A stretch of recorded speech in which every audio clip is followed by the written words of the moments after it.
आपण काल सगळा अभंग म्हटलेला आहे. मग आज ज्याचं विवेचन करणारे म्हटलं तेच कडवं म्हणूया. बाकीच्या कडव्यांमध्ये वेळ कशाला घालवा, नाही का?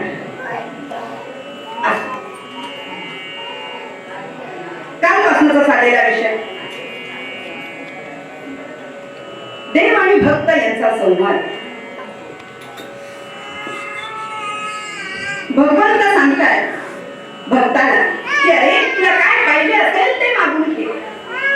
पण भक्त मात्र म्हणतोय देवा मला खरंच काही नको, मला काही.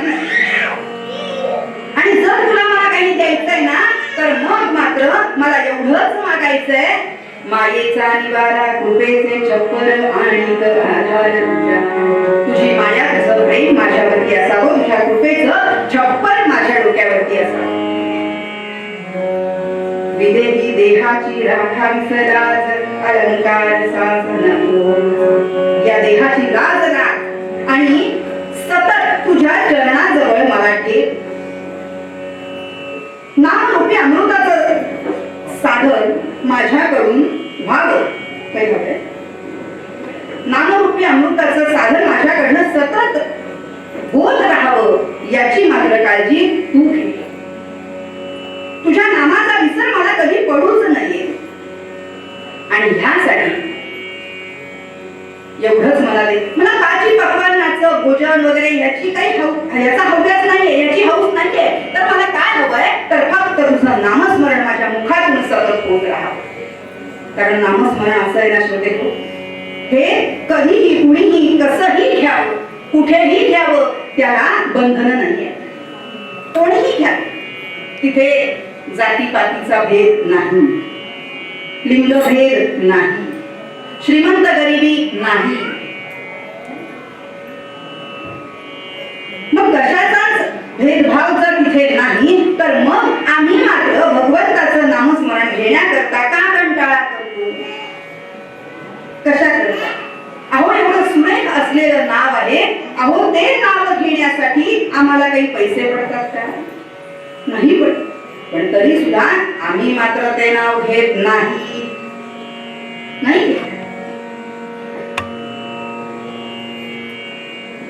श्रोते हो, या संसारामध्ये सगळ्यात साधं सोपं आणि सुकर असलेलं हे साधन आहे.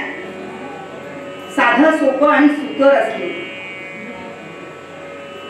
पण तरी सुद्धा आम्हाला ते जमत नाही.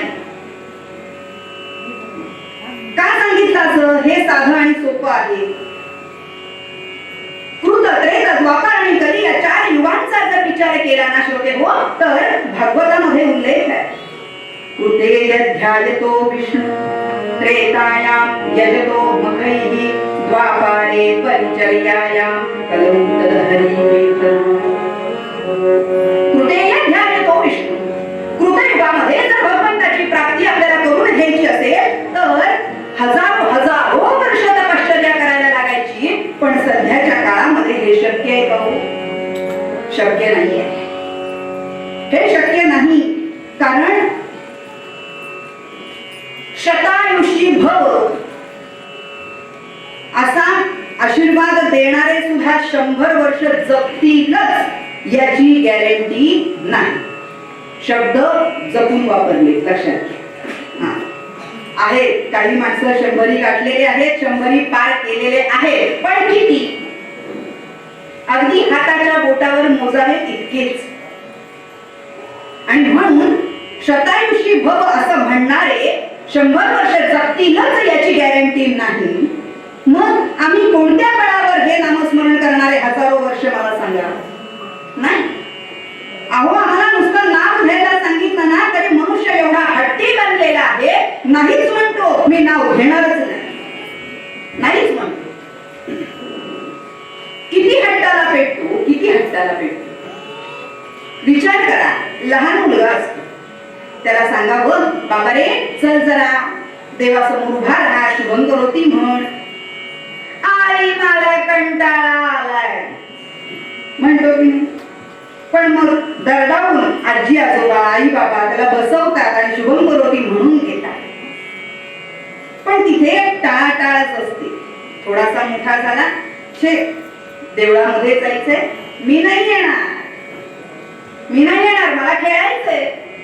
आणखीन थोडा मोठा झाला मग काय हो, आता काय अभ्यास आहे, त्या अभ्यासाच्या नावाखाली टाळाटाळ. मग त्याच्यानंतर आता काय नोकरी लागलीये, मग आता काय घर सांभाळायचंय, प्रपंच सांभाळायचंय. मग उत्तर अशी मिळतात, आम्ही काय म्हातारे झालोय काय, वय झालंय काय आमचं देवळामध्ये जायचं आणि देवाचं नाव घेत बसायचं. मला सांगा ही फक्त पांढऱ्या केसांचीच मक्तेदारी आहे का हो? पांढऱ्या केसांचीच मक्तेदारी आहे का? देवळामध्ये जायचं, देवाचं नाव घ्यायचं, देवदेव करत बसायचं. पण दुर्दैवाची गोष्ट अशी होते श्रोते हो, आपल्याबद्दल बोलत नाही, गैरसमज करून घेऊ नका, पण काही वेळेला काही माणसं अशी असतात, गात्र सगळी शिथिल झालेली असतात, इतकी शिथिल झालेली असतात की ज्या वेळेला ताठ मानेनं भगवंताकडे बघावं, मान खाली घालून त्याच्या समोर बसावं, त्याचं दर्शन घ्यावं, त्या वेळेला मान मात्र नन्ना म्हणत असते, हलत असते. हात जोडावे म्हटलं तरी सुद्धा हात सुद्धा लटलट कापत असतात, पाय लटलट कापत असतात, मुखामध्ये दंतपंक्ती नसतात. श्रोते हो, दुर्दैवानं जर आम्ही सांगितलं म्हणा हरे राम राम राम हरे हरे, म्हणतात ना, म्हणतात, पण कसं म्हणतात, आले राम लांब लांब आले आले. हरे कृष्ण कृष्ण कृष्ण हरे हरे. आम्ही सांगितलं की ते म्हणतात आले कुठनं आले. अहो कुठून आलात तुम्ही? लांब आहे. देव पण म्हणतो आता तुला आठवण झाली काय माझी? तोपर्यंत आठवण झालेली नव्हती, आता आठवण होते काय? पण तरी सुद्धा परमेश्वराची कृपा अशी नसते.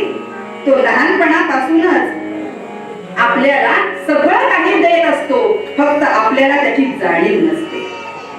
म्हणून सुतेय ध्यायतो विष्णू त्रेताया यजतो मखैः. मखना यज्ञ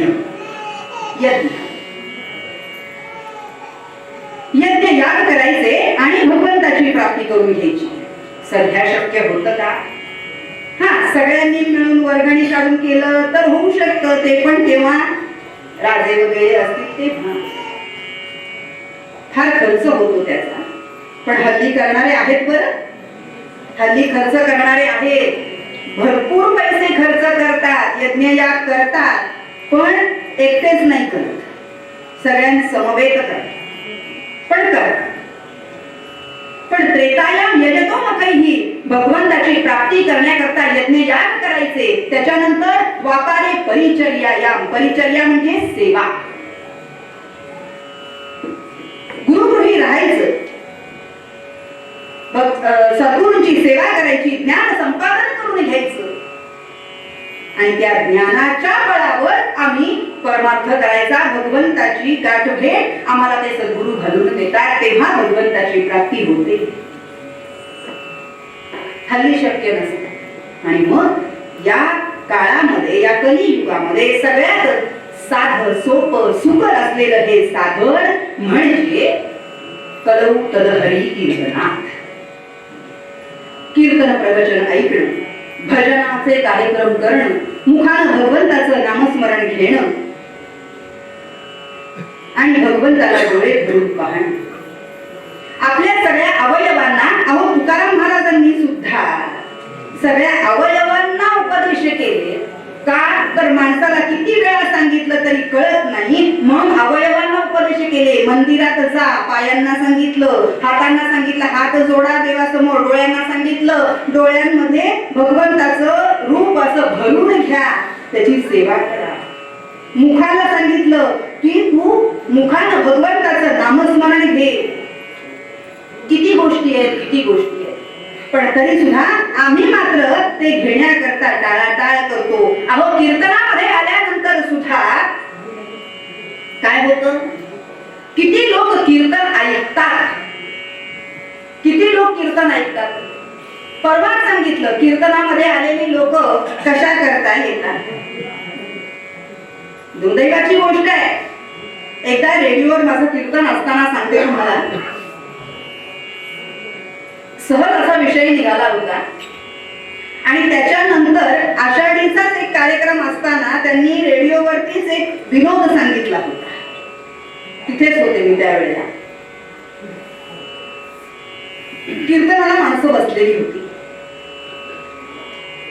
पण कीर्तन म्हटलं की निद्रा देवी हमखास तिथे येतातच, होय की नाही? येतातच. आणि तिथे आल्यानंतर मात्र समोर बसलेल्यांच्या खांद्यावरती डोकं ठेवतात. असं पडतं डोकं, असं पडतं की पुढच्याची सुद्धा झोप उडते. पुढचा म्हणतो, काय रे, कीर्तनाला आलायस ना, का झोपा काढायला आलायस? आता मी झोपा काढतोय त्याचा तुम्हाला काय त्रास होतो? अरे तू झोपा काढतोस पण तुझ्यामुळे माझी झोप मोड होते, त्याचं काय म्हणे? आता काय करायचं सांग, काय करायचं? पण कीर्तनाला येणं, कीर्तन ऐकणं, भगवंताचं नामस्मरण करणं, गजर करणं, हे सुद्धा आत्ताच्या या काळामध्ये चांगलीच गोष्ट आहे. आणि म्हणून भगवंताचं नामस्मरण आम्ही सतत करा. देवा, तुझ्या या नामाचा विसर मला कधी पडू देऊ नकोस. कीर्तनामध्ये सुद्धा कीर्तन ऐकण्याची बुद्धी दे, निद्रा देवीला तिथे आणू नकोस. पण आमच्या नामदेव महाराजांनी सांगितलं, कीर्तनी बैसता निद्रे ना कपिले, कीर्तनी बैसता निद्रे ना कपिले, अगमासे गुंतले, अगमासे गुंतले, विषय सुख, विषय सुख, अमृता दूर, आप तुझे देवा,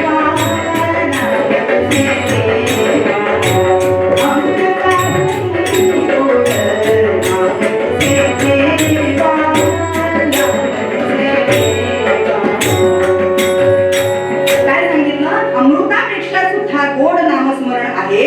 तर मग ते घे ना, झोपा काय काढतोस? झोपा काय काढतोस? मला सांगा, हे नामस्मरण घेण्याकरता पैसा अडका लागतो का? नाही लागत. कोणत्या देवांनी, कोणत्या संतांनी, कोणत्या सद्गुरूंनी असं सांगितलंय का, जर माझं नाव घ्यायचं असेल तर माझ्या पेटीमध्ये 5,000 रुपये टाक? सांगितलं? नाही सांगितलं. अहो, फुकटचं नाव आहे, पण तरी सुद्धा ते घेत नाही, कंटाळा करतात. प्रसिद्ध असलेलं पद आहे सगळ्यांच्या माहिती. एक भक्त आहे आणि तो मात्र असं म्हणतोय, आम्ही भगवंताला विकत घेतलाय. कसा घेतला? काहीही, एकही कवडी, एकही दवडी खर्च न करता आम्ही भगवंताला विकत घेतलाय.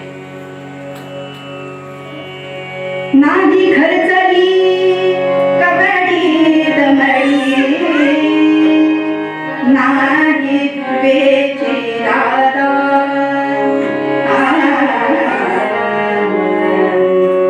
विकत घेतला शांत पाणी, विकत घेतला शांत पाणी, विकत घेतला शांत. काय सांगितलं लक्षात? एकही कवडी, एकही दमडी खर्च न करता, एकही पैसा खर्च न करता आम्ही भगवंताला विकत घेतला. पण कसं, जे आस्तिक होते त्यांना कळलं, पण जे नास्तिक होते ते म्हणाले, अहो खोटं बोलता तुम्ही, खोटं बोलताय तुम्ही. उधारीवर आणला असेल, उधारीवर आणला असेल, नाही तर तुम्हाला कोणी भेट दिला असेल, खोटं बोलताय. त्याला सोडून घेतला असेल. अहो देव सोडून न्यायला तेवढे पुण्याही नको का? पण तरी सुद्धा त्यांनी सांगावं, नाही हो, आम्ही करून आणला. पण हा जो नास्तिक आहे तो मात्र असं म्हणतो, कोणी भळे असेल चोरी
दास्यत्व करण्याकरता भगवंत तिथे येतो. कसा? पुढच्या गळ्यामध्ये सांगितलं. बाळपुराठी यमुनेवरचा, बाळपुराठी यमुनेवरचा, गुलाम काळा संता घरचा, गुलाम काळा संता घरचा, हाच त्याचा विठ्ठल आणि हाच त्याचा विठ्ठल आणि दासांचा शिवा, दासांचा शिवा, विकत घेत राशा, विकत घेत राशा. सासाचं दास्यत्व करण्याकरता भगवंत येतो. आपण ऐकली आहे गोष्ट. नाथांच्या घरी श्रीखंडावरून 12 वर्ष पाणी भरलं. एवढंच नाही, स्वतःच्या पूजेची तयारी स्वतः करून दिली. त्यांचे हातपाय दाबत बसले, त्यांचे कपडे धुतले, श्रीखंडावरून त्यांच्या घरी राहिले, त्यांची सेवा केली. उदाहरण सांगायची झाली तर किती सांगायची. कपिलाचे विणकोशेले जरीचे गळ काढण्यात येते, दोन्ही दासाच्या उदरी गाविले यज्ञोपवीत विप्रार्थी. उदाहरण सौदामायांनी ही सगळी कर्म केली आहे, मळा सांभाळलाय आणि काय म्हणाले, कांदा मुळा भाजी अवधी विठाबाई माझी. गोरा कुंभारांना विचारलं, काय हो तुम्ही हे तुमचं सगळं कुंभार मडकं हे ते सगळं चक्रविक्र हे सगळं बंद करून तुम्ही पंढरीला जाता का? आणि जर हे सगळं बंद करून तुम्ही नामस्मरण करत बसलात तर चालतं का? हे सगळं बंदच करून टाकलं तर? अहो कसं शक्य आहे? त्याच्यावर तर प्रपंच आहे. आणि खरं सांगू का, मी ज्याप्रमाणे ही मडकी घडवतोय, ज्याप्रमाणे हे चक्र चालवतोय, ज्याप्रमाणे माझा प्रपंच मी चालवतोय, खऱ्या अर्थानं भगवंत सुद्धा कुंभारच आहे. तो प्रत्येक माणसाला घडवतच असतो. बघा तो किती चांगला कुंभार असेल. प्रत्येकाची नाकी डोळी वेगळी, नख वेगळी, अजून काय सांगू, प्रत्येकाचा आवाज वेगळा, प्रत्येकाचं दिसणं वेगळं, प्रत्येक मूर्ती त्यानं अशी काही घडवलेली आहे. मला सांगा, एखाद्या वेळेला आपल्याला कंटाळा आल्यानंतर आपण सगळं ठेवून देतो किंवा काहीतरी करून उरकून टाकतो, पण जर देवानं असं केलं असतं तर? देवानं असं केलं असतं, मूर्ती घडवता घडवता, मूर्ती बनवता बनवता, चेहरा बनवता बनवता जर वेगळाच बनवला असता तर? दिलं असतं थापून आणि दिलं असतं आत खाली उतरून तर काय झालं असतं? पण नाही, प्रत्येकाला भगवंतानी न मागता सगळे अवयव आणि ते सुद्धा व्यवस्थित दिले, व्यवस्थित दिले. पण तरी सुद्धा आम्हाला त्याची किंमत नाही, आम्ही मात्र त्याचं वाटोळच करतो. असं पण आम्हाला त्याची किंमत नाही आणि म्हणून काचेची उपमा दिली. हा देह या काचेप्रमाणे आहे. ही काच पुन्हा जोडली जाऊ शकते का? हा मनुष्य गेलेला पुन्हा जिवंत होऊ शकतो का? नाही होऊ शकत. पण एखादा असतो शहाणा, त्यातला येतो म्हणतो त्यात काय एवढं, ही काच घ्यायची, काच कारखान्यात न्यायची, तिथे ती वितळवायची आणि मग दुसरी काच तयार करायची. अरे पण वेड्या, हे तू विसरलास की ती काच दुसरी तयार होईल. पहिली फुटली ती फुटली. तसंच आहे ना या जीवाचं, तसंच आहे या जीवाचं. एकदा का या शरीरातून जीव निघून गेला, आत्मा निघून गेला, तर या देहाला काहीही किंमत उरत नाही. मग तो आत्मा दुसऱ्या देहामध्ये प्रवेश करतो, दुसऱ्या देहामध्ये प्रवेश करतो. का? तर हा देह म्हणजे एक भाड्याची खोली आहे, लक्षात ठेवा. हा देह म्हणजे एक भाड्याची खोली आहे. हा आत्मा येतो, हा जीव येतो, या खोलीमध्ये राहतो. ज्या वेळेला तो मालक येतो आणि सांगतो आम्हाला आमचं घर आता खाली करून हवंय, तुम्ही जा दुसरी जागा शोधा, असं ज्या वेळेला सांगतो त्यावेळेला ह्या घरातून दुसऱ्या घरामध्ये या जीवाला जावंच लागतं. म्हणजे हा जो आत्मा आहे आपल्या हृदयामध्ये वास करतो हा भाडेकरू आहे. अशा पद्धतीने भगवंताने एवढं सगळं आम्हाला दिलंय, पण तरी सुद्धा आम्ही मात्र त्याचं नामस्मरण करण्याकरता टाळाटाळ करतो. आणि म्हणून श्रोते हो, भगवंताकडे मागण्या एकच, पाची पक्वान्नाचे नको रे भोजन, नामामृत पान करवी, नामरूपी अमृताचं सेवन माझ्याकडून होत राहावं, बाकी मला दुसरं तिसरं काही. नामरूपी अमृत अहो पदरचं नाही सांगत, नाथांचे नातू मुक्तेश्वर महाराज असं म्हणतात. इंद्राधिदेव अमृत प्राशिते, इंद्राधिदेव अमृत प्राशिते, परिते कल्पांती नाश पावती, जे नामामृत सदा सेविते, अक्षरी अजरामर पंढरीनाथ महाराज की. जरी इंद्र वगैरे देव स्वर्गामध्ये अमृत प्राशन करत असले तरी कल्पांती त्यांचा नाश आहे. पण जे नामरूपी अमृताचं सेवन करतात ते मात्र अक्षरी होतात, अजरामर होतात. हे संत, या सगळ्या संतांनी फक्त नामस्मरण घेतलंय, भगवंताला आपलंसं करून घेतलंय. कारण त्यांना माहितीये भगवंताला बाकी दुसरं तिसरं काही देण्याची आवश्यकता नाही. अहो त्यानंच दिलेलं आहे, ते आम्ही त्याला परत काय करणार, काय करणार, काय नाही. मला सांगा, अहो नरहरी सोनार होते, प्रत्येक दिवशी एक एक दागिना घालतील एवढं ते नक्कीच करू शकत होते, पण केलं का, नाही केलं. तुकाराम बुवा वाणी होते, रोज पाची पक्वान्न दाखवता आली असती भगवंताला, नाही केलं. पण श्रोते हो, आणखीन जर उदाहरण सांगायचं झालं, नामदेव शिंपी होते, रोज नवीन नवीन कपडे शिवून भगवंताला घातले असते त्यांनी, पण त्यांना माहिती आहे भगवंताला या सगळ्याची गरज नाहीये. गरज कशाची आहे तर आपल्या मनातल्या भावाची, आपल्या अंतरंगामध्ये असलेल्या या तळमळीची आहे. आणि म्हणून भगवंताला फक्त त्यांनी आपल्या मनातला भाव दिला, विश्वास त्याच्या चरणी ठेवला, एवढंच केलं, बाकी काही केलं नाही. आणि म्हणून ते अजरामर झाले. मरावे परी कीर्तिरूपी उडावे अशा पद्धतीनं ते गेले, पण आजही आपण त्यांची नावं घेतो, त्यांचे गोडवे गातो, त्यांचे अभंग गातो. कशामुळे? नामामुळे, भावामुळे, श्रद्धेमुळे, विश्वासामुळे. आणि म्हणून भगवंता मला बाकी काही नको. नरहरी संता पायी विनवणी, एक चक्र पाणी राखी बस.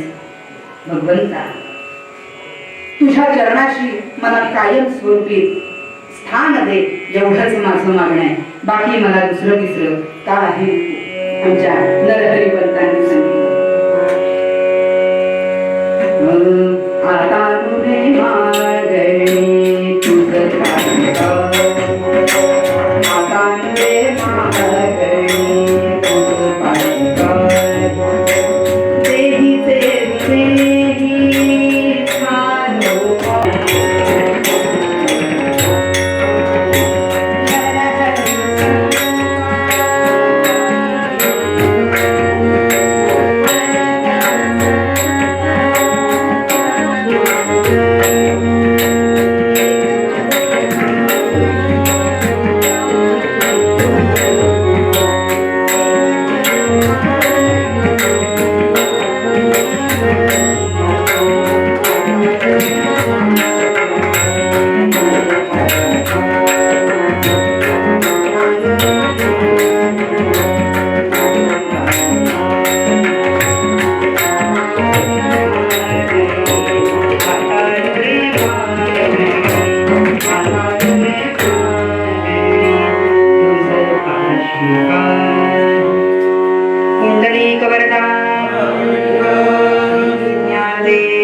गेली 3 दिवस आपली इथे कीर्तन सेवा चालू.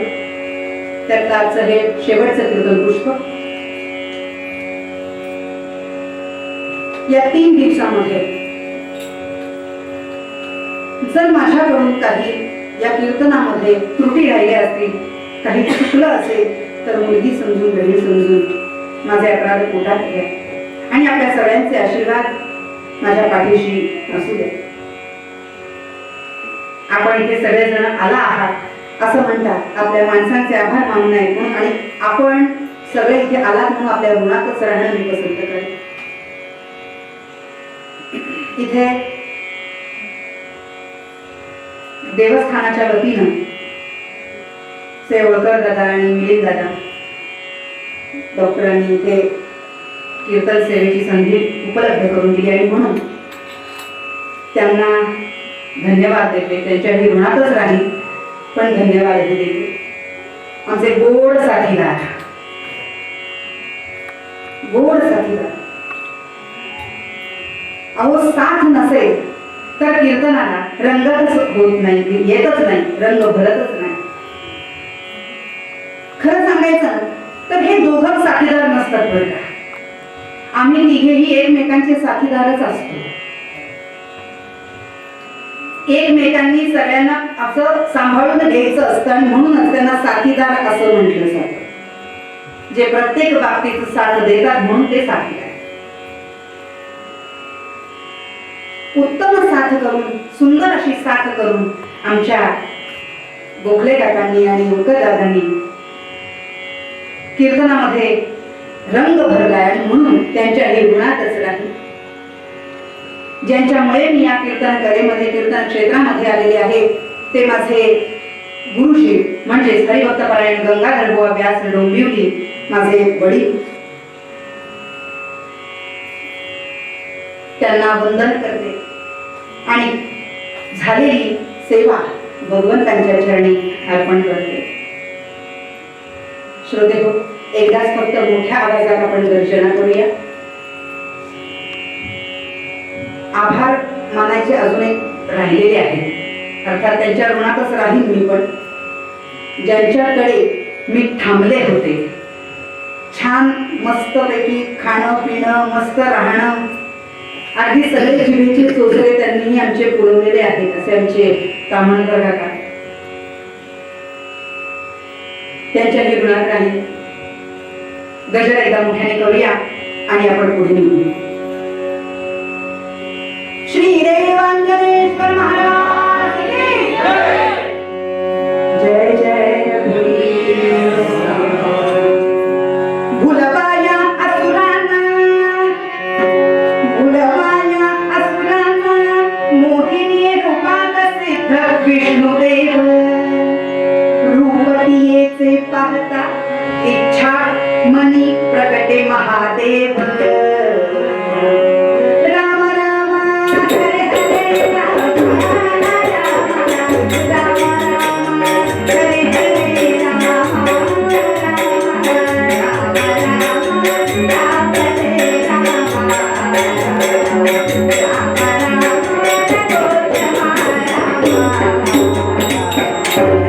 भुलवा या असुरांना मोहिनी रूपात सिद्ध विष्णुदेव. ज्या वेळेला देव आणि दानव यांच्यामध्ये युद्ध झालं त्यावेळेला आणि भस्मासुराला सुद्धा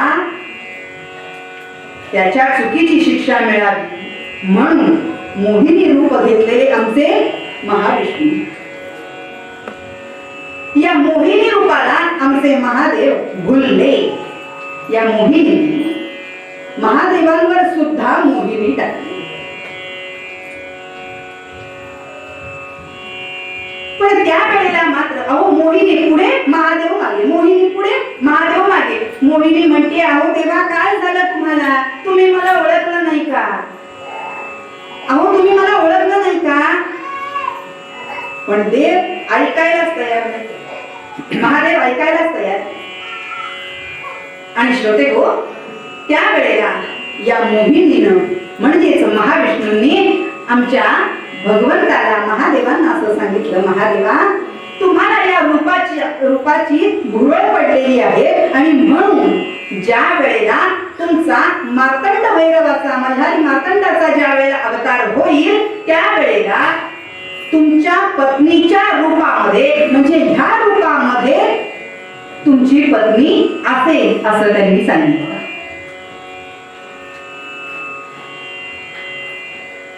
ठीक आहे म्हणाले. आणि आमचे कैलासनाथ तिथून निघाले, कैलास पर्वतावरती बसले. पार्वती देवी आणि कैलासनाथ यांचा संवाद चाललेला होता. कैलासावर शिव पार्वतीचा, कैलासावर शिव पार्वतीचा संवाद असावे, संवाद असावे.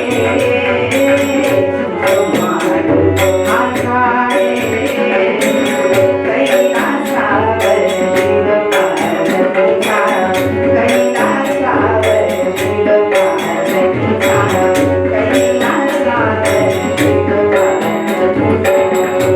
कैलास पर्वतावरती या दोघांचा संवाद चालू असतानाच मध्येच भगवान कैलासनाथांना त्या मोहिनीची आठवण झाली. ही मोहिनी त्यांच्या डोळ्यासमोर काही जाईच ना. आणि त्यावेळेला महाविष्णूंना हे समजलं आणि म्हणून या मोहिनीने या पार्वती देवींच्या शरीरामध्ये प्रवेश केला. पार्वती देवींच्या शरीरामध्ये या मोहिनीने प्रवेश केला आणि पार्वती देवींना असं वाटलं, महादेवा नेवासे गावामध्ये तुमचा जो एक भक्त आहे तिमशेट वाणी असं त्याचं नाव आहे, व्यापारी आहे. मी बघायला चालली आहे त्याच्या घरामध्ये, तो नेमकी तुमची सेवा कशी करतो, तुमची पूजा कशी करतो, मी हे बघण्यासाठी म्हणून खाली पृथ्वी तलावरती जाते. भगवंत म्हणाले जा. आणि त्या वेळेला देवी पार्वती वेश पालटून या नेवासेमध्ये टिमशेट वाण्याच्या घराच्या जवळ उभी राहिली. टिमशेट वाणी, कुणी त्यांना टिंबासेठ असं सुद्धा म्हणतात. असे हे टिमशेट वाणी या नेवासे ग्रामामध्ये व्यापाऱ्याचं काम करत होते, पण शिवभक्त होते. नित्य नियम त्यांचा ठरलेला होता. सकाळी लवकर उठायचं, स्नानादी कर्म आटपायचं आणि कैलासनाथांची पूजा करायची. पण ही पूजा सुद्धा करत असताना एवढी सागर संगीत छान अशी पूजा ते करायचे आणि त्यांना नैवेद्य दाखवल्याशिवाय आपल्या मुखामध्ये पाण्याचा थेंब सुद्धा ते घ्यायचे नाही. असे हे टिमशेट वाणी म्हणजे व्यापार. त्यांची ही सगळी पूजा पार्वती देवी दारातूनच बघत होत्या. दारातूनच बघत होत्या. हे नेमके काय पूजा करतायत, कशी पूजा करतायत, भगवंताची सेवा कशी करतायत. आणि त्याच्या ह्या पूजेनं पार्वती देवी प्रसन्न झाल्या आणि पुढे आल्या. हाक मारली आणि त्यांनी बघितलं कोणीतरी आपल्याकडे आलंय. पार्वती देवी म्हणाल्या, तुमच्या या सेवेनं, भगवंताची जी तुम्ही सेवा करताय ह्या सेवेनं मी अगदी प्रसन्न झाले आहे. तुम्हाला काय पाहिजे असेल ते मागून घ्या.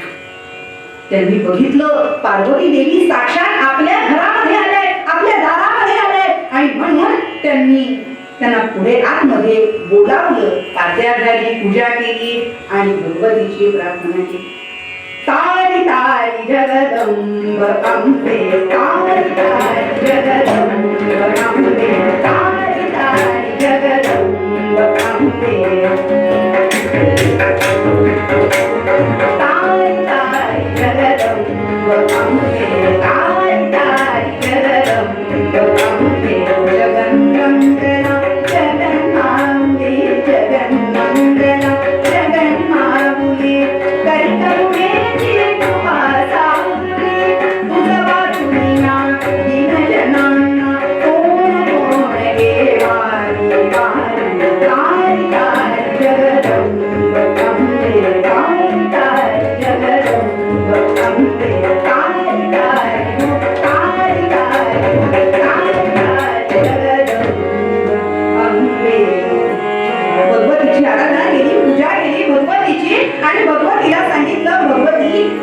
देवी पार्वती, माझा नमस्कार स्वीकार कर. तुला मला काही द्यायचंय ना? एकच इच्छा आहे, एकच इच्छा आहे. आपल्या आशीर्वादानं सगळं काही आहे माझ्याकडे, पण एखादं अपत्य असतं तर बरं झालं असतं. पार्वती देवी म्हणाले, एवढंच ना? डोळे मीट, डोळे मीट. आणि त्यांनी डोळे मिटले. आमच्या पार्वती देवींनी तान्ह्या बालिकेचं रूप घेतलं आणि त्याच्या पायाजवळ जाऊन तान्ह्या बालिकेचं रूप घेऊन, आता बाळ रडतंय. ही छोटीशी मुलगी, तान्ही मुलगी ही रडतीये. या रडण्याच्या आवाजानं आमचे टिंबाशे जागे झाले. भगवतीचा प्रसाद नव्हे, भगवती स्वतःच इथे. आता बघा, ही भगवती म्हणजे देवी पार्वती. या पार्वती देवींचं नाव त्यांनी टिंबाशेटांनी महालसा असं ठेवलं. कालांतरानं तिला म्हाळसा असं म्हणायला. पण ही म्हाळसा म्हणजे कोण? रूप मोहिनीचं आणि आत्मा पार्वतीचा. कळलं? Parvati plus Mohini is equal to Mhalsa. Is equal to Mhalsa. अशी ही म्हाळसा. तिचं रूप बघितलं, किती सुंदर होत, किती सुंदर होत. पण भगवंताचा प्रसाद आहे, भगवंताचा प्रसाद आहे. आपण तिचा स्वीकार करावा. आपल्या पत्नीला बोलावलं, अगं ऐकलंस का? भगवंतांनी आपल्याला प्रसाद दिलाय. पार्वती देवी स्वतः आपलं बाळ म्हणून इथे आलेले आहे. त्यांची जबाबदारी आहे आणि म्हणून आपण आपलीही जबाबदारी आता नीट पार पाडली पाहिजे. ह्या बालिकेचा विवाह होईपर्यंत आपण तिची छान अशी काळजी घेतली पाहिजे. आणि म्हणून या म्हाळसेची काळजी घ्यायला सुरुवात केली. या म्हाळसेचे आई वडील झाले टिंबाशेठ आणि त्यांची पत्नी. ही म्हाळसा हळूहळू हळूहळू मोठी होती. कसं असतं बघा, एक तर लवकर मूल होत नाही. मूल व्हावं म्हणून बरीच वर्ष उपासना करायची, तपश्चर्या करायची. मग ती राणी गर्भवती राहते, मग तिला बाळ होतं, मग तिचं लग्न होतं. हे सगळं किती वेळात? अर्ध्या तासात. आमच्या कीर्तनात असंच असतं. हे सगळं फक्त अर्ध्या तासात सगळं होत. आणि श्रोते हो, ही म्हाळसा हळूहळू हळूहळू उपवर व्हायला लागली. भगवंतांची पूजा करायला लागली, कैलासनाथांची पूजा करायला लागली.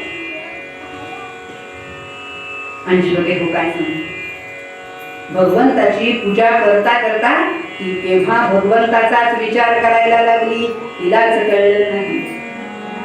उपवर झाली म्हटल्यानंतर कसं असतं, मुलगी उपवर झाली की सगळ्यात जास्त काळजी असते ती वडिलांना. आईला असतेच पण वडिलांना जास्त असते. कारण मुलगी म्हणजे वडिलांचा वीक पॉइंट असतो आणि मुलगा म्हणजे आईचा. मुलगा आईचा असतो, मुलगी वडिलांची असते असं म्हणतात. पण श्रोते हो, त्यांना असं वाटत असतं की माझ्याप्रमाणे माझ्या मुलीवरती तिचा होणारा नवरा प्रेम करेल का, माझ्याप्रमाणे तिला सांभाळून घेईल का. आणि अशा वराच्या शोधामध्ये ते चपला झिजवत असतात. श्रोते हो, या वडिलांना काळजी लागली. पण त्या वेळेला मात्र या म्हाळसेनं सांगावं, बाबा काळजी करू नका, माझा पती स्वतः येणार आणि मला घेऊन जाणार. तो स्वतः येणार आणि मला घेऊन जाणार हे एवढं नुसतं तिनं सांगावं. आणि 1-2 दिवसामध्येच या टिंबा शेटांना, टिमशेट वाण्याला स्वप्न पडावं.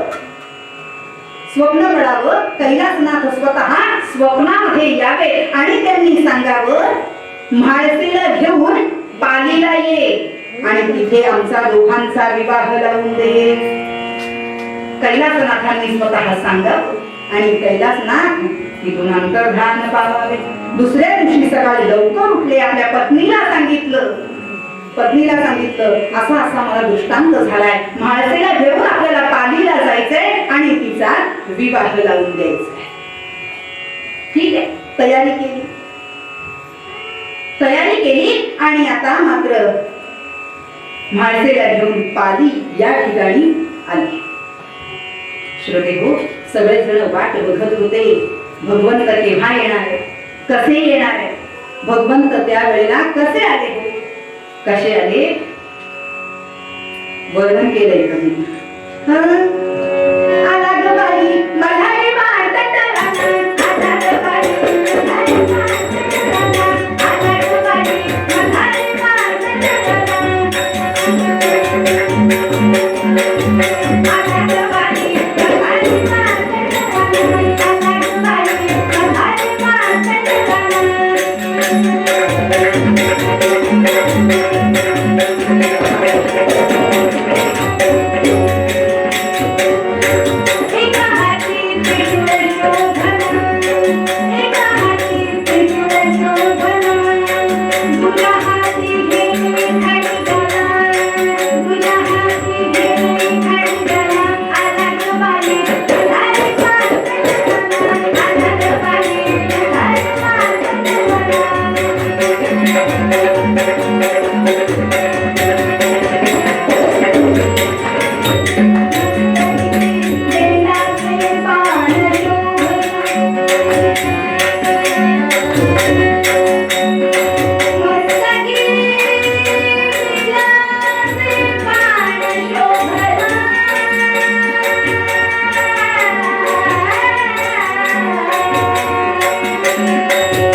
अहो रूप बघून सगळे मोहित झाले.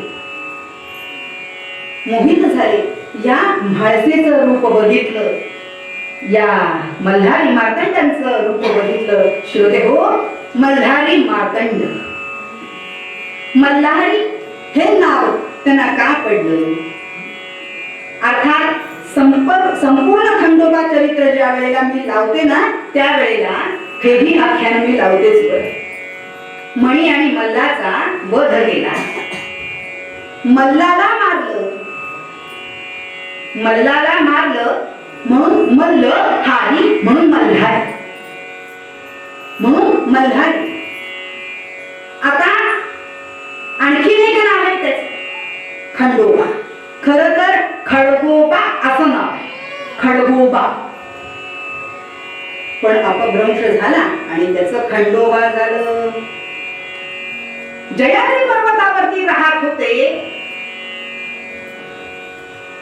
जयाद्री पर्वत म्हणजे जेजुरी, जेजुरी गड म्हणजे जयाद्री पर्वत, आधीचा जयाद्री पर्वत. तिथून आले, वरच्या पठारावरून आले आणि या दोघांचं लग्न लागलं, या दोघांचं लग्न लागलं. आणि श्रोते हो, काय सांगू आपल्याला, भरपूर माणसं तिथे, सगळी माणसं तिथे जमा झालेली. देव, गंधर्व, यक्ष, किन्नर यांच्या लग्नाला मात्र सगळेजण आशीर्वाद देण्याकरता, फुलं उधळण्याकरता, मोत्यांच्या अक्षता उधळण्याकरता श्रोते सगळेजण एकत्र आले. आणि या दोघांचा विवाह संपन्न करण्याकरता इथे गुरुजीही आले. अंतरपाठ धरलाय. गंगा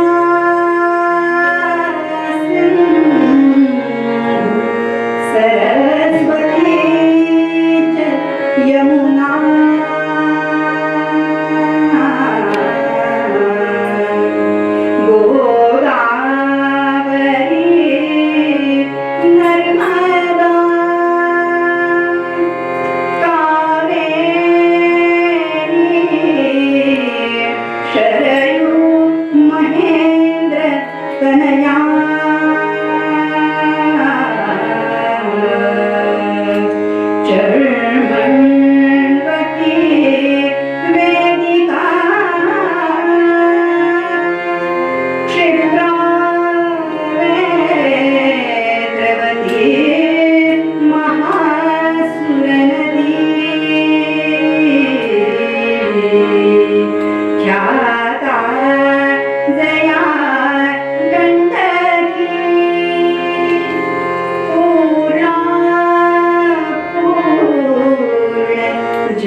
वरच्या पठारावर येऊन दाखल झाले. आता त्यांच्या प्रमाण हे दोघेही तिथं बसले.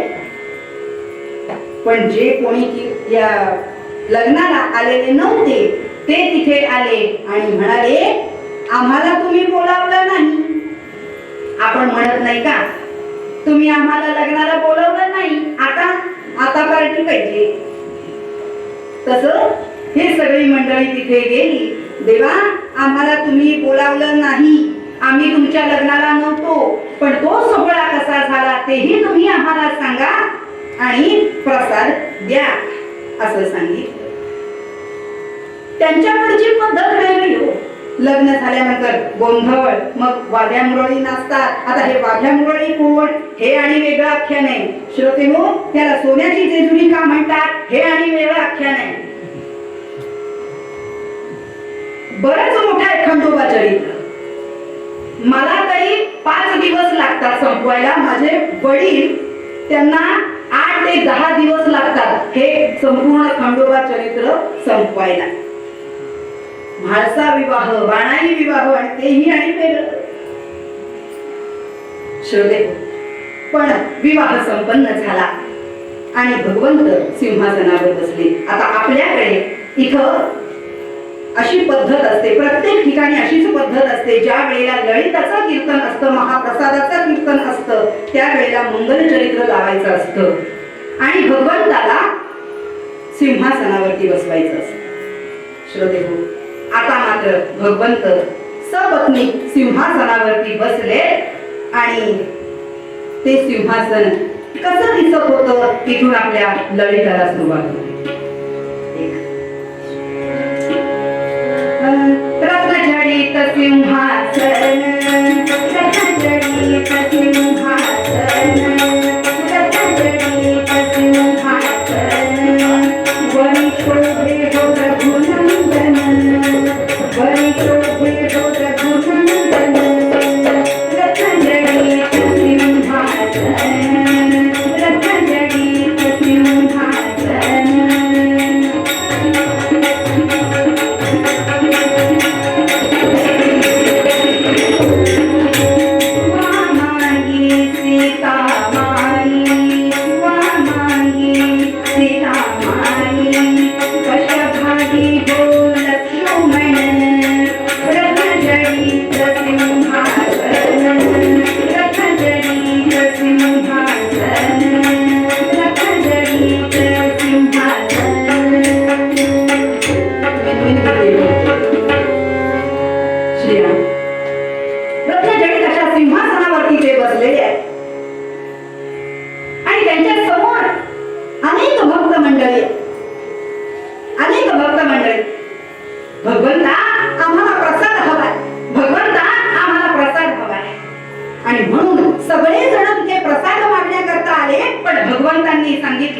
सगळ्यांनी गटागटानं यायचंय.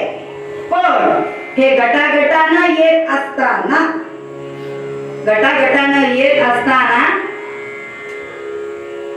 सोशल डिस्टन्स पाळायचा आहे, नाहीतर काय होईल, आपल्याला त्रास होईल. म्हणून पण गटागटानं यायचं आणि महाप्रसाद घेऊन जायचा, प्रसाद घेऊन जायचा असं त्यांनी सांगितलं. पण प्रसाद देताना मात्र तुमची चाचपणी होणार, तुमची परीक्षा घेणार, तुम्हाला प्रश्न विचारले जातील आणि त्या प्रश्नांची व्यवस्थित उत्तरं दिली, मनासारखी उत्तरं मिळाली तर प्रसाद देणार. प्रसाद महाग आहे, महाग आहे तो. आणि त्यावेळेला भगवंताकडे प्रसाद मागण्याकरता कोण कोण आले हो वर्णन केलं. सद्गुरु द्यावा प्रसाद झळकरी, सद्गुरु द्यावा प्रसाद झळकरी.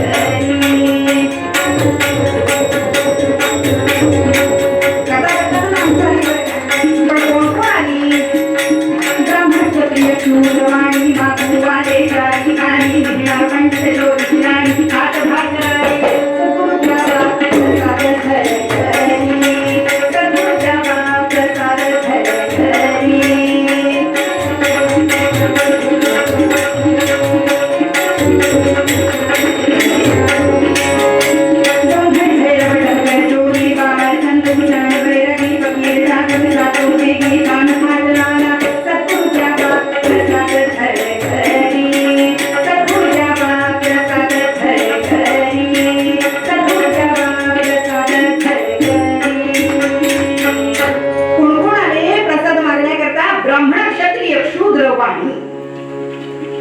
ब्राह्मण मंडळी आहे, ब्राह्मण मंडळी समोर आली आणि भगवंता आम्हाला प्रसाद पाहिजे. भगवंत म्हणाले मिळणार नाही,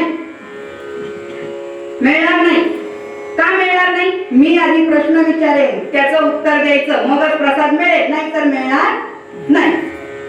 त्यांनी प्रश्न विचारायला सुरुवात केली. काय करता तुम्ही? आम्ही याज्ञिकी करतो. याज्ञिकी करतो म्हणजे नेमकं काय करता? सर्वसामान्य माणसांच्या ज्या काही इच्छा असतात त्या भगवंतापर्यंत पोहोचाव्यात म्हणून मधल्यामध्ये पोस्टमनचं काम आम्ही करतो. बर, पण मग तुम्ही ही याज्ञिकी शिकलाय का आपलं उगाच असं म्हणताय? नाही नाही, आम्ही शिकलोय, 12 वर्ष गुरुगृही राहिलोय आणि शिकलोय वेदपाठ शाळेमध्ये जाऊन. सगळं येतं तुम्हाला? हो येतं ना. रुद्र येतं? येतं. पवमान येतं? येतं. सगळं येतं, काय विचारू नका, कारण एवढं सगळं विचारायला वेळ पण नाही. आणि श्रोते हो, एवढं सगळं विचारल्यानंतर मनासारखी उत्तर आली आणि भगवंतांनी त्यांना प्रसाद दिला. पाठोपाठ आली क्षत्रिय मंडळी. क्षत्रिय मंडळी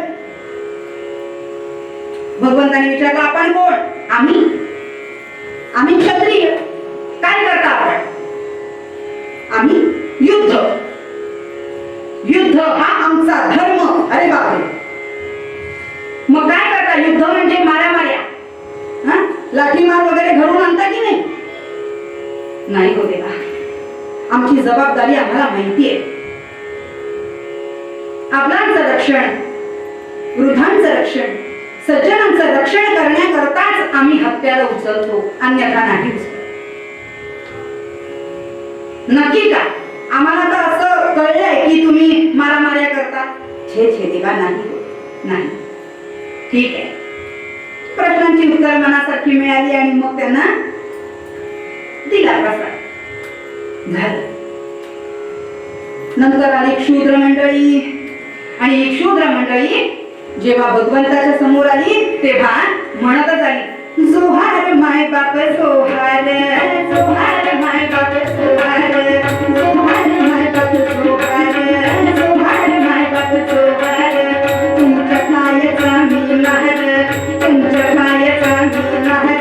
जोहार माय बाप जोहार, जोहार माय बाप जोहार. म्हणतच आली आणि भगवंताने विचारलं, आपण कोण? आम्ही क्षुद्र. आम्ही गावठीचं काम करतो. गावठीचं काम करता म्हणजे नेमकं काय करता? गाव स्वच्छ ठेवण्याचं काम आमचं असतं. पण आम्हाला तर असं कळलं, यांच्या दारातला कचरा त्यांच्या दारामध्ये लावता, त्यांच्या दारातला त्यांच्याकडे नाही होते का? आम्हाला माहिती आहे, आमची जबाबदारी आहे या गावकीची. या गावची जबाबदारी आमच्यावरती आहे आणि म्हणून आम्ही तो सगळीकडचा कचरा उचलतो, लांब कुठेतरी नेतो आणि तो जाळून टाकतो. बरं वाटलं. त्यांनाही प्रसाद दिला गेला. त्याच्यानंतर आले व्यापारी. वाणी व्यापारी आले आणि व्यापाऱ्यांना विचारलं, तुम्ही काय करता?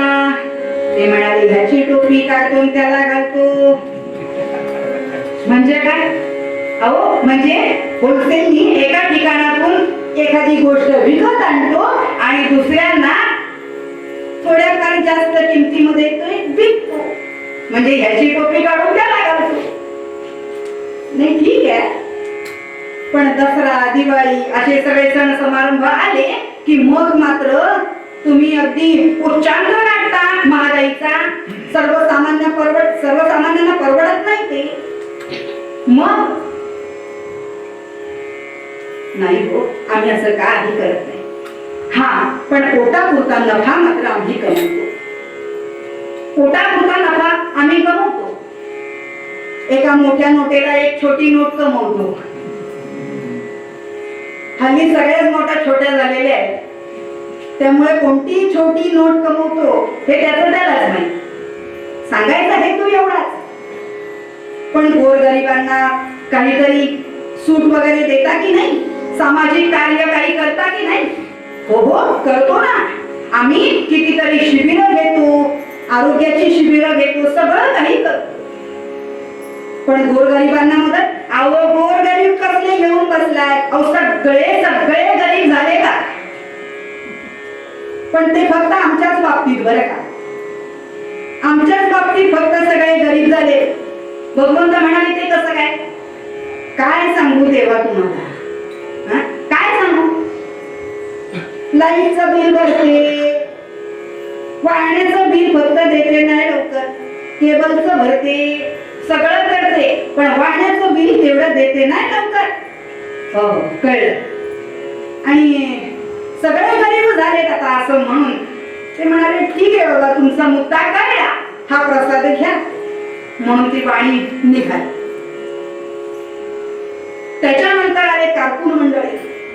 तुम्ही काय करता? ज्याची जमीन त्याच्या नावावर, त्याची जमीन त्याच्या नावावर, अशी लेखणी करता की नाही?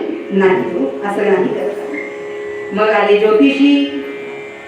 त्यांनाही विचारलं तुमचा अभ्यास कितपत, का अंदाज पंचित अगोदरचे, त्यांचा अभ्यास कितपत हे सुद्धा सगळं पडताळून बघितलं. त्यांना सुद्धा प्रसाद दिला गेला. कारकुनांना दिला, ज्योतिषांना दिला. विद्वान पंडित आले, त्यांना सुद्धा विचारलं की तुम्ही काय करता. परवा आपण बघितलंय, त्यामुळे त्याच्यामध्ये जास्त मी वेळ घालवत नाही. चर्चासत्र करून प्रश्न सोडवतो एवढंच सांगते. आणि विद्वान मंडळी त्यांचं हे सगळं बोलणं ऐकलं, मनासारखी उत्तरं मिळाली आणि त्यांना प्रसाद दिला गेला. त्याच्यानंतर आली गोंधळी. गोंधळी तुम्ही काय करता? गोंधळ घालतो. गोंधळ घालता? कसला गोंधळ घालता? आणि त्यावेळेला त्यांनी गोंधळाला सुरुवात केली. सर्व मंगल मांगल्ये शिवे सर्वार्थ साधिके शरण्ये त्र्यंबके गौरी नारायणी नमोस्तुते. टिकवायच्या गणराया गोंधळाला या, टिकवायच्या गणराया गोंधळाला या, पाठीच्या गणराया गोंधळाला या, शिवाचे गजानन गोंधळाला या, शिर्डीचे साई बाबा गोंधळाला या, कोल्हापूरची अंबाबाई गोंधळाला या, सातारची मंगळाई गोंधळाला या, गोविंद गोपाळाचे वेळी गोपाळाचे वेळी गोंधळी गोंधळी आम्ही गोंधळी गोंधळी आम्ही गोंधळी गोंधळी आम्ही गोंधळी गोंधळी आम्ही गोंधळ घालतो. बरं वाटलं. देवीची पूजा करतात, प्रत्येक ठिकाणी जातात, देवांची सेवा करतात, माणसांकडनं भिक्षा जोगवा वगैरे घेतात, गोंधळ घालतात आणि मग त्यांना सुद्धा प्रसाद दिला. जोगवा मागणारे आले, गोंधळी आले, त्यांना सुद्धा प्रसाद दिला गेला. पोवाडे गाणारे आले, गायक आले, आमचे तबलजी आले, सगळे कलाकार आले ना. मग आमचे तबलजी पण आले. मग त्यांनाही देवानी प्रश्न विचारला, उत्तर द्यायची असतात. हो, पण बोलायचं पण असतं. त्यांनाही प्रश्न विचारला देवानी, तुम्ही काय करता? उत्तर द्या. तुम्ही काय करता? तबला वाजवता. तबलाच वाजवताना नक्की वाजवता की बडवता? मग थोडस वाजवून दाखवा.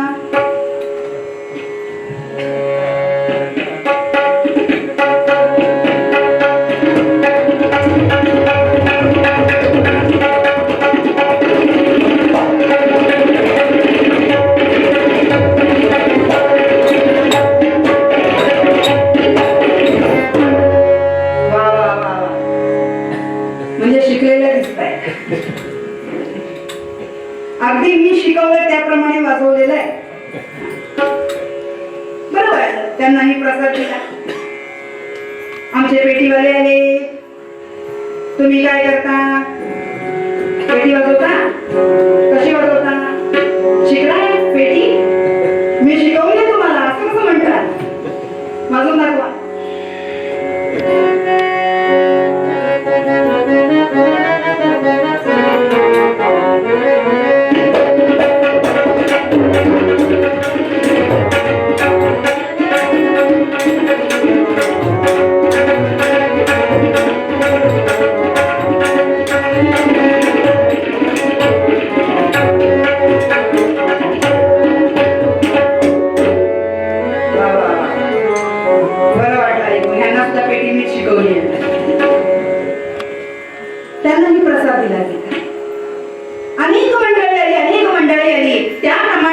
वासुदेव ही आली.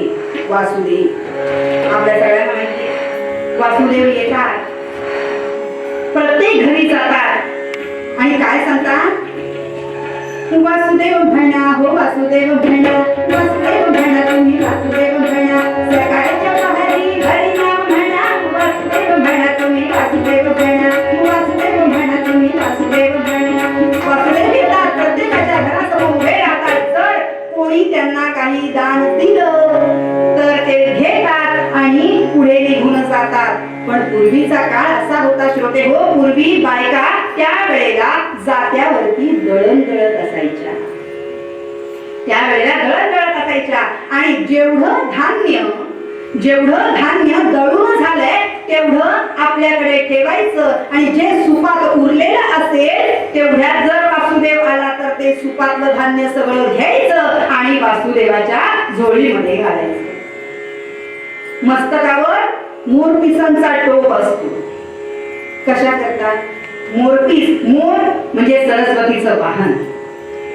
मोरपीस, या मोरपिसांचा टोप जो आहे ती सगळी विद्या डोक्यामध्ये राहावी म्हणून, मस्तकामध्ये राहावी म्हणून ती मोरपिसाची टोपी घालायची, हातामध्ये चिपळ्या घ्यायच्या आणि निघायचं.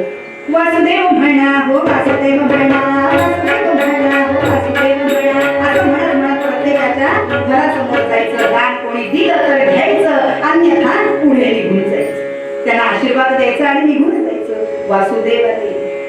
या वासुदेवाप्रमाणेच आणखीन एक व्यक्तिरेखा या संपूर्ण जगामध्ये आली आणि ती म्हणजे बाळ संतोष. बाळ संतोष आता वासुदेवाप्रमाणेच अंगरखा घालतात, टोपी फक्त मोठी घालतात, पण त्यांच्याही गळ्यामध्ये झोळी असते, पण ते मात्र नाव घेऊन मागतात. सगळ्यांकडे हक्कानं मागतात, हक्कानं, आणि ते त्यांना द्यायचं असतं. बाळ संतोषाची पद ठरलेली आहे. ते कसं मागतात, कसं मागतात उदाहरण सांगते, ऐका. बाळ संतोष माझा बाळ संतोष, बाळ संतोष माझा बाळ संतोष, बाळ संतोष माझा बाळ संतोष. द्यावी सोनाबाई जोडी त्याची भावगडी जोडी त्यात वाढीत वाढ बाळ संतोष माझा बाळ संतोष, बाळ संतोष माझा बाळ संतोष.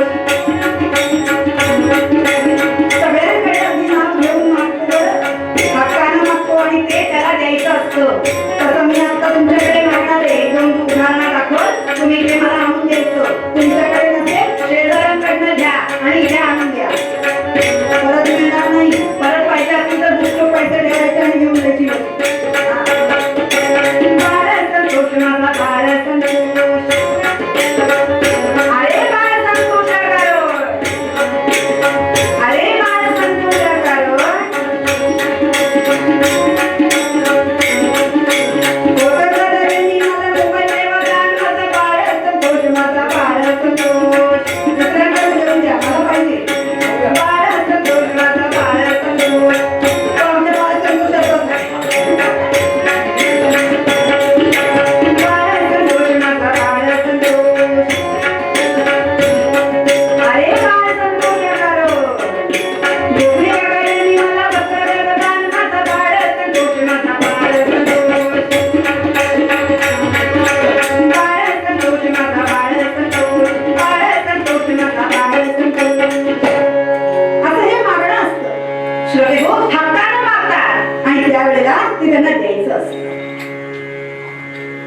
प्रत्येक माणसावर आपला हक्क आहे असं ते समजतात म्हणून बाळ संतोषही. श्रोते हो, सगळी मंडळी आली आणि भगवंताकडनं प्रसाद घेतला. पण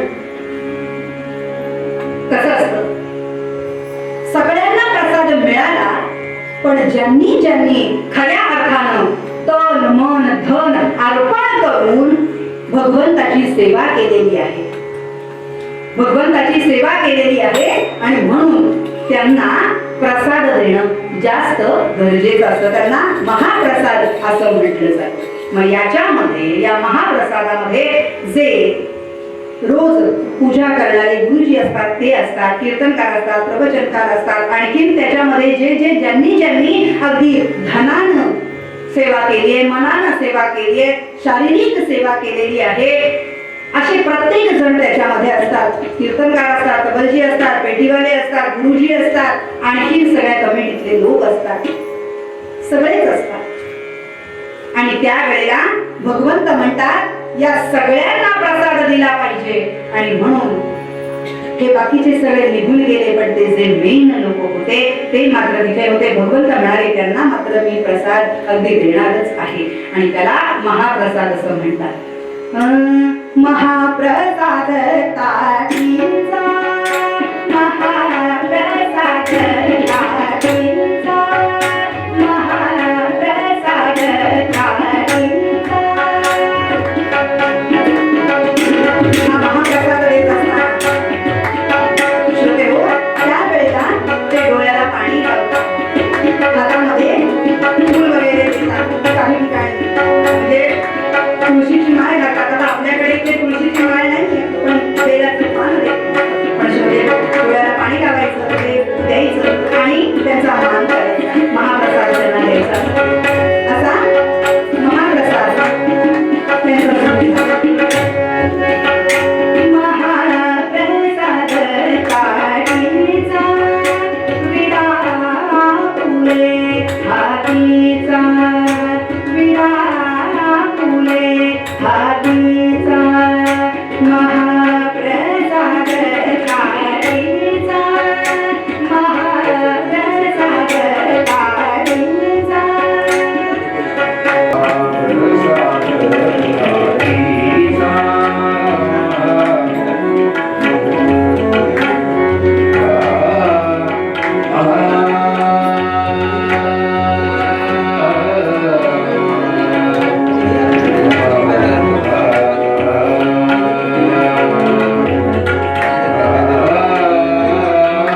भगवंताला विडा दिला गेला आणि भगवंताला सांगितलं देवा हा विडा घ्या आणि तुम्ही आता आराम करा, दमला असाल खूप.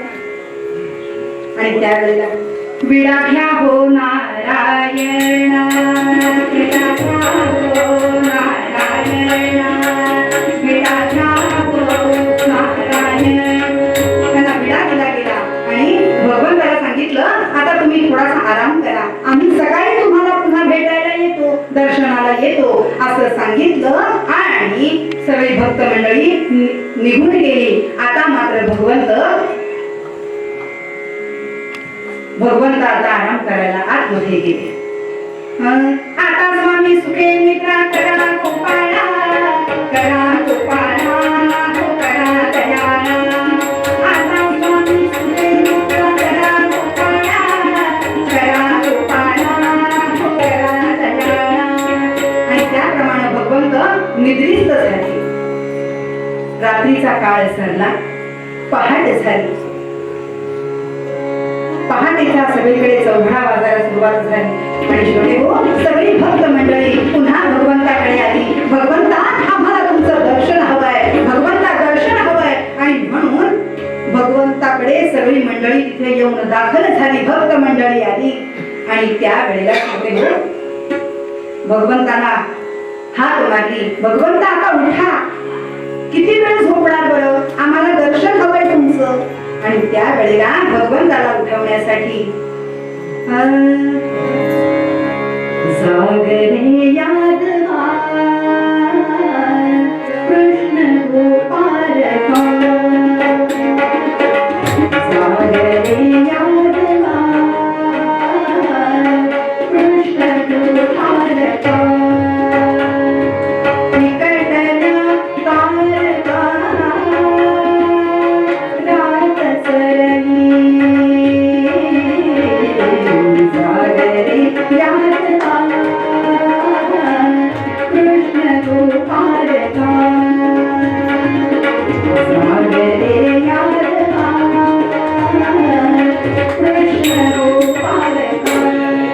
भगवंतांना जाग केलं आणि भगवंतांना सांगितलं भगवंता आता मात्र तुमचं दर्शन आम्हाला हवंय. आणि म्हणून श्रोते हो भगवंत म्हणाले दर्शन देणार, सगळ्यांना दर्शन देणार.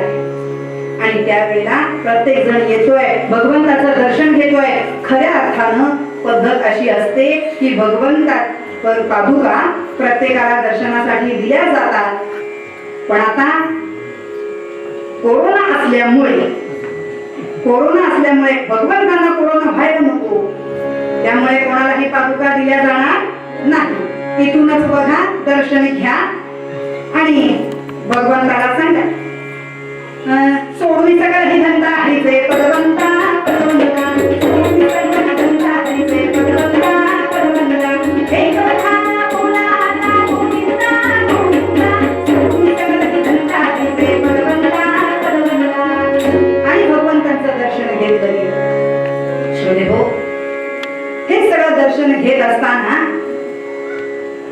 सगळेजण म्हणतात भगवंता तुमचे आशीर्वाद आम्हाला हवे आहेत. आणि त्यावेळेला मात्र सगळेजण म्हणतात काय हवंय तुम्हाला सांगा. आणि त्यावेळेला मी नामदेवांचा आशीर्वाद म्हणते, आपण सगळ्यांनी तथास्तु म्हणा. आकल्प आयुष्य भावी दया माझी या सगळ्या हरीच्या दासा, कल्पनेची बाधा न हो कोणी काही, ही सर्व संत मंडळी सुखी असो. अहंकाराचा बारा न लागू राजसा माझी या विष्णुदासा भाविकासी. नामा म्हणे तया असावे कल्याण, ज्या मुली निधान पांडुरंग. राम राम राम राम सीताराम सीताराम राम राम राम सीताराम सीताराम राम सीताराम सीताराम राम पंढरीनाथ महाराज की. आणि श्रोते हो सगळ्यांनी भगवंताकडे गाभाणं मागितलं. आपण सगळ्यांनी हात जोडून बसा. हे भगवंता परमेश्वर, हे अंजनेश्वर, आपल्या या उत्सवामध्ये ज्यांनी तन मन धन अर्पण करून आपली सेवा केली आहे, प्रत्येक जण इथे आले, दर्शन घेतलंय, प्रत्येकाच्या मनातल्या इच्छा पूर्ण कर. प्रत्येकाचं आरोग्य चांगलं राहू दे आणि प्रत्येकाला त्यांच्या धंद्यामध्ये त्यांच्या उद्योगामध्ये त्यांची चांगली बरकत होऊ दे असा आशीर्वाद त्यांना दे. आणि या सगळ्यांनी ज्यांनी या उत्सवामध्ये काम केलेलं आहे त्यांना त्यांच्या कामामध्ये जर काही त्रुटी राहिल्या असतील तर त्यांना उदार अंतःकरणाने क्षमा कर आणि त्यांच्या पाठीशी राहून त्यांना सदैव सगळ्यांना आनंदामध्ये ठेव आणि त्यांच्यावरती कृपा कर. पंढरीनाथ महाराज की.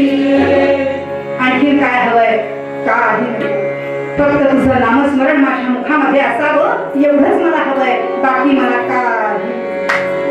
आणि त्यावेळेला आमच्या नरहरी पंतांनी जे सांगितलं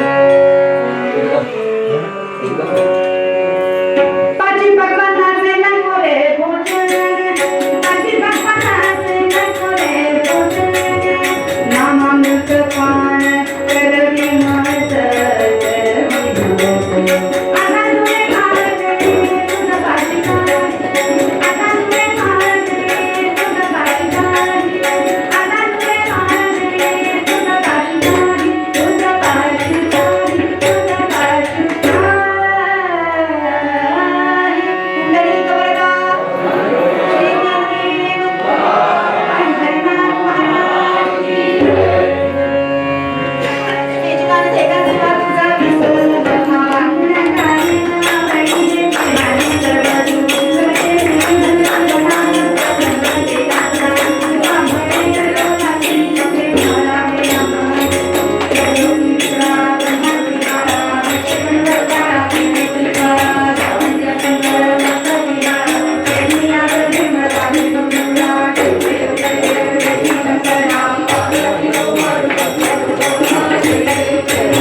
भगवंताच्या चरणी अर्पण करून कीर्तनाला पूर्ण विराम देऊया.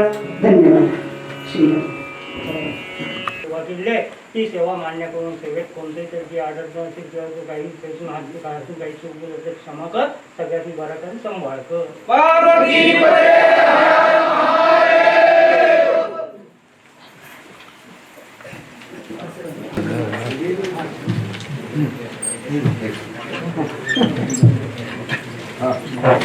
हे जरा दुसरं ताट आणि